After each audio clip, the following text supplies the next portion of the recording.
तो once again hello welcome guys. So अब हम 150 से 121 तक उल्टे आएंगे ताकि जल्दी जल्दी हो पाए।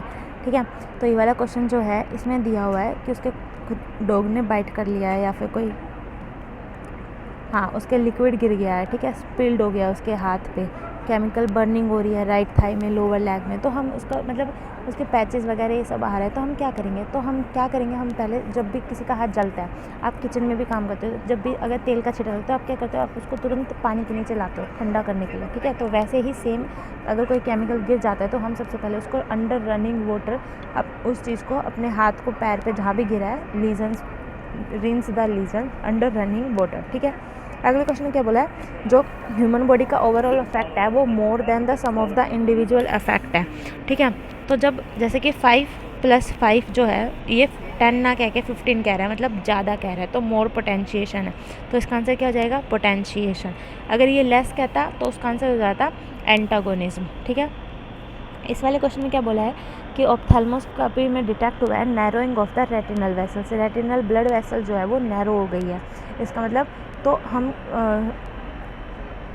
तो पेशेंट को कैसे किस कार्डियोवैस्कुलर डिजीज से हम प्रिवेंट कर सकते हैं, तो हम भाई कैल्शियम चैनल ब्लॉकर दे देंगे, एनालाप्रिल दे दो। ठीक है, अगले वाला क्वेश्चन जो है इसमें क्या बोला है, उसके टेलीपैथी, अगर टेलीपैथी आती है तो हम पैरानॉइड सिंड्रोम मारते हैं। लेकिन ट्विलाइट स्टेट कब आंसर करो, इस क्वेश्चन का आंसर ट्विलाइट स्टेट है।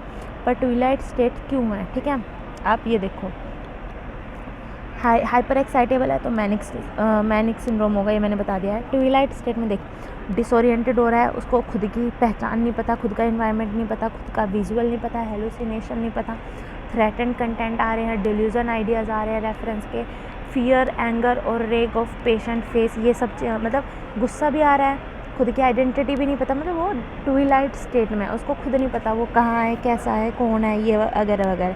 ठीक है, पेस्टिसाइड पॉइजनिंग में, इसमें इस क्वेश्चन के लिए आपको सिर्फ याद करना है कि पेस्टिसाइड पॉइजनिंग में हम किस चीज़ की पॉइजनिंग होती है, पेस्टिसाइड में कौन सा केमिकल सब्सटेंस होता है, वो होता है मरकरी। ठीक है, ऊपर वाले क्वेश्चन में अगर ये वाला क्वेश्चन, अगर चारकोट लेड क्रिस्टल्स आता है या फिर इयोसिनोफिल्स आता है तो हम उसका आंसर इयोसिनोफिल्स आता है तो हम उसका आंसर क्या मारते हैं, ब्रोंकियल अस्थमा मारते हैं। ठीक है, कर्शमैन स्पाइरल्स, ये सारे जो है पैथोलॉजिकल फाइंडिंग्स होती हैं ब्रोंकियल अस्थमा की। ठीक है, अगला क्वेश्चन देखो अस्थमा वाले क्वेश्चन में दे रखा है ना इयोसिनोफिल्स। अब ये वाला क्वेश्चन, पेनलेस किस में होता है, साइफिलिस में होता है। साइफिलिस का एक ही ऑप्शन था इसलिए सेकेंडरी साइफिलिस। ठीक है, अगले वाला, the women does not return to consciousness between the attacks. अगर कोई चक्कर खा के गिरता है और दो अटैक आए और दोनों के अटैक के बीच में अगर वो उसको वो बाहर नहीं आते, मतलब और डिसोरिएंटेशन से बाहर नहीं आते या फिर कॉन्शियसनेस नहीं होती है, कॉन्शियस नहीं होती है। ठीक है, हाँ जी, हेलो उठो जवाब नहीं देते हैं, तो अगर वो उठे ना तो स्टेटस एपिलेप्टिकस होता है।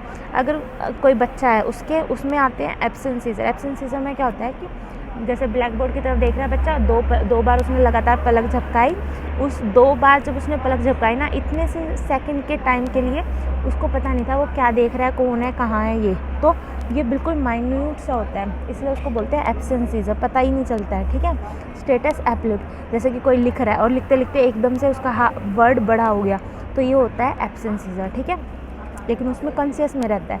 स्टेटस एपिलेप्टिकस में 2 ओरिएंटेशन के बीच में कॉन्शियस नहीं रहता, 2 अटैक के बीच में कॉन्शियस नहीं रहता।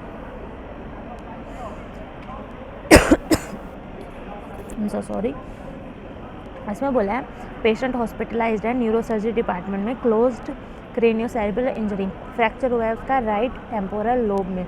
5 घंटे बाद पेशेंट की कंडीशन डिटेरियोरेट हो गई, he develop respiratory disorders, periodical tonic seizures, anisocoria, but complication can be suspected. तो जब अब क्वेश्चन में पहले से ही बताया उसके क्लोज्ड क्रेनियोसेरेब्रल इंजरी है, मतलब क्लोज्ड है इंजरी, तो वो क्या हुआ होगा, वो एपिड्यूरल हिमेटोमा हुआ होगा। ठीक है, अब इस वाले क्वेश्चन में क्या है, क्लेमाइडिया इन्फेक्शन हुआ है, तो क्लेमाइडिया के ट्रीटमेंट में क्या देंगे हम, मैक्रोलाइड्स देंगे।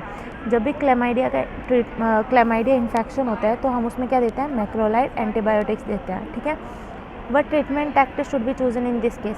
इसमें क्या है, हेमोडायलिसिस कब करते हैं, जब क्वेश्चन में क्रिएटिनिन बढ़ा हुआ हो, तो अगर क्रिएटिनिन बढ़ा हुआ है क्वेश्चन में तो हम क्या करेंगे, हीमोडायलिसिस। तो यहाँ पे देखो एलिवेटेड क्रिएटिनिन लेवल लिखा हुआ है क्वेश्चन में, तो इसमें क्या करेंगे हम, हीमोडायलिसिस करेंगे। ठीक है, अगला क्वेश्चन देखो 139, इसमें क्या बोला है, कब आपको डिसकोऑर्डिनेटेड मारा है, कब आपको प्राइमरी वीकनेस मारा है। डिसकोऑर्डिनेटेड कब माना है, जब वहाँ पे 3 बार एक्टिविटी लिखी हो ऐसे करके, ठीक है, मतलब 3 बार नंबर लिखे हो तो डिसकोऑर्डिनेटेड बिना देखे मार देना। प्राइमरी वीकनेस कब मारना है, ये तब मारना है कि भाई अब वीक हो गई है कॉन्ट्रैक्शंस, 9 घंटे से कॉन्ट्रैक्शन चल रहे थे इतने से इतने मिनट पे इतने सेकंड के लिए, लेकिन अब वो है कॉन्ट्रैक्शंस वीक हो गए हैं, तो प्राइमरी वीकनेस मारना है, ठीक है। अब इसमें देखो स्टेफिलोकोकस की इटियोलॉजी हुई थी, उसने कैंटीन का खाना खाया, पॉइजनिंग हुई फूड की और सबने उल्टी कर दी। तो उसके बाद टेस्ट कैसे पता लगेगा कि इनके किस चीज़ की पॉइजनिंग हुई थी या फिर किस चीज़ का कौन सी क्या चीज़ है। तो हम उसके जो वोमिटस है उस पार्ट को हम लैब भेजते हैं, उससे पता चलता है कि फूड पॉइजनिंग हुई थी या नहीं हुई थी, ठीक है। अब ये वाला क्वेश्चन सबसे आसान था, 45XO ये दिखता है हमारे टर्नर सिंड्रोम में, ठीक है। सिल्वरी स्केल्स या तो होगा आपका सोरियासिस, ठीक है। अब ऑप्शन में देख लो सिल्वरी स्केल्स के अलावा और क्या क्या दिया हुआ है, पिंक पैप्यूल्स दिए हुए हैं, external surface of the limbs दिया हुआ है और स्लाइट इचिंग भी हो रही है उनमें, ठीक है। तो ये डिसेमिनेटेड सोरियासिस हो जाएगा। ऊपर वाला क्वेश्चन देखो लेस देन है मतलब एंटागोनिज्म है, ये मैं बता चुकी हूँ। ऊपर उससे ऊपर वाला रूमेटॉइड अर्थराइटिस था, रूमेटॉइड अर्थराइटिस का ट्रीटमेंट किससे देते हैं हम, मिथोट्रेक्सेट से, ठीक है। GTCS generalised tonic clonic seizures में कौन सी ड्रग होती है, और ये जो है प्रेगनेंसी में, यहाँ पे देखो क्वेश्चन क्या है, प्रेग्नेंट वूमेन को प्रिवेंट करना है हमें उसके सीज़र ना आए, तो ऐसे उसके लिए हम क्या देते हैं, प्रोफाइलैक्सिस में हम मैग्नीशियम सल्फेट देते हैं। तो मैग्नीशियम सल्फेट क्या होता है, एक प्रोफाइलैक्सिस होती है, ठीक है। तो ये प्रोफाइलैक्सिस में दी जाती है मैग्नीशियम सल्फेट, ठीक है, ताकि सीजर्स वीजर्स ना आए, ठीक है। अब अगला क्वेश्चन देखो, इसमें क्या है कि वो बच्चा है लिम्पिंग करके चल रहा है, उसकी लेग को, लेफ़्ट साइड की लेग को ड्रैग करके चल रहा है, मसल टोन और रिफ्लेक्स ये सारे डिक्रीज हो चुके हैं, सेंसिटिविटी रिटेन्ड है, तो क्या डिसीज़ होगा, तो ये होगा पोलियोमाइलाइटिस, वो भी पैरालिटिक वाला, ठीक है। क्योंकि पैरालिटिक पोलियोमाइलाइटिस क्यों हुआ, क्योंकि भैया वो लिम्पिंग कर रहा है, पहले उसके रेस्पिरेटरी इन्फेक्शन हुआ, उसके बाद उसके पैरालिसिस होगी लेफ़्ट लेग, ठीक है। अब देखो इसका क्वेश्चन, इसमें क्या बोला गया है, न्यूबॉर्न बॉय है, हॉस्पिटल में आया है, second day after the onset of the disease, उसके पेरेंट्स क्या कंप्लेन कर रहे हैं, फ्यूजिनेस की, रिगर्जिटेशन की, फीवर की, रेड स्किन विद इन्फिल्ट्रेशन की और lower back, child is in severe condition, inert, pale, suckles poorly, lumbar region on the sacrum, buttocks पे इन्फिल्ट्रेशन है, हाइपरेमिक एरिया है, सॉफ्ट स्पॉट है, ग्रीन कलरिंग है म्यूकस का, तो ये सारे क्या देंगे, फेल्जमेन ऑफ द न्यूबॉर्न का, ठीक है। इसमें बोtulism कब मारेंगे, जब उसने टिंड फूड खाया होगा या फिर मशरूम वगैरह खाए होंगे, ठीक है। तो ये जब टिंड फूड, कैन फूड जिसको बोल देते हैं हम, कैन का फूड खाया होगा, मशरूम खाए होंगे, तो याद रखना बोtulism मारना है, मशरूम पॉइजनिंग नहीं मारनी है, ठीक है। ये वाला क्वेश्चन याद कर लेना, ये ट्रिकी दे रखा है आप लोगों को, कई बार बच्चे इसको मशरूम पॉइजनिंग मार देते हैं पर वो उसका आंसर करेक्ट नहीं है, ठीक है। अब इसमें क्या हुआ है, प्रेग्नेंट, अगर प्रेग्नेंट होती है और उसका सीज़र आ जाए, इसमें देख चेक करो, क्लोनिक सीज़र मतलब सीज़र्स आ गए, मतलब अगर सीज़र नहीं आते तो वो प्री एक्लेम्सिया था, लेकिन सीज़र आ गए तो वो किस में कन्वर्ट चला गया, एक्लेम्सिया में, तो इसका आंसर क्या हो जाएगा, एक्लेम्सिया, ठीक है। ऊपर वाले क्वेश्चन में the prescribe therapy was ineffective, जो उसको थेरेपी दे रहे हैं वो इनइफेक्टिव है, ठीक है। वो जब भी स्ट्रेनिंग सिचुएशंस में होती है तो उसके गैस्ट्रोइंटेस्टाइनल ट्रैक्ट्स में कोई चेंज नहीं है, लेकिन उसके एब्डोमिनल पेन है, डिस्कम्फर्ट है, ठीक है। और ये सब कब आता है, ये सिर्फ तभी आता है जब वो इमोशनली अनस्टेबल होती है, तो इमोशनली मतलब ब्रेन से रिलेटेड, मतलब कि सोमेटोफॉर्म ऑटोनोमिक डिसफंक्शन हो गया, ठीक है। लार्ज अमाउंट का म्यूकस आ रहा है, पस आ रहा है ब्लड स्ट्रीक में, तो ये सब क्या हो जाएगा, ये हो जाएगा शिगलोसिस, क्योंकि इसमें जो है शिगलोसिस में क्या होता है, म्यूकस विद पस एंड ब्लडी स्ट्रीक्स आते हैं, टेनेसनेस वगैरह भी रहता है, ठीक है। और सिग्मोइड कोलोन पेनफुल होता है पाल्पेशन में। साल्मोनेला कब आंसर मारना है, साल्मोनेला मारना है अगर उसमें एग की हिस्ट्री दी हो, ठीक है, बॉइल्ड एग वगैरह की, तो साल्मोनेला मारना है, वरना शिगलोसिस करना है, ठीक है। अगला ट्राइकिनेला, ट्राइकिनेला किससे होता है, पोर्क से। क्वेश्चन में उल्टा भी पूछ सकते हैं कि पोर्क किसके क्या करता है, ट्राइकिनेलोसिस, ठीक है।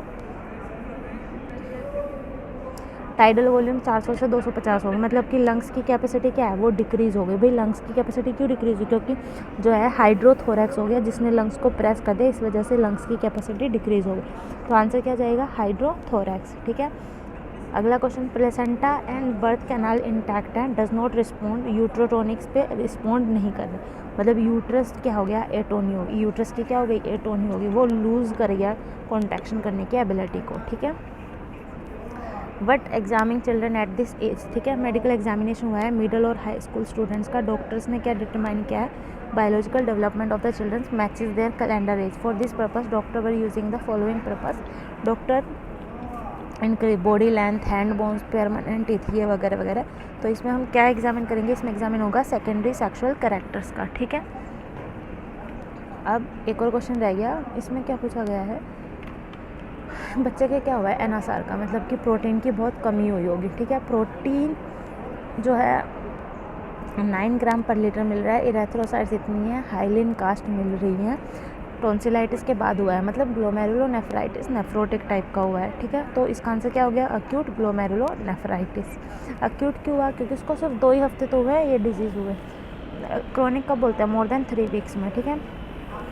121 में क्या है, examination newborn girl detects haemorrhage on the child's head, सिर पे हेमरेजेस हो रखे हैं, हेमरेजेस जो है क्रेनियल बोन्स तक लिमिटेड है, does not pulsate and is painless, ठीक है। What condition did the child develop, तो बच्चे के क्या हो गया, सिफेल हिमेटोमा हो गया, ठीक है। इसमें क्यों हुआ भाई सिफेल हिमेटोमा, क्योंकि सिर्फ एक ही क्रेनियल बोन तक लिमिटेड था, ठीक है। तो हिमेटोमा क्या होता है, सिर्फ एक ही क्रेनियल बोन तक लिमिटेड रहता है। तो ये थे इसके क्वेश्चंस। आई होप आप लोगों को 2023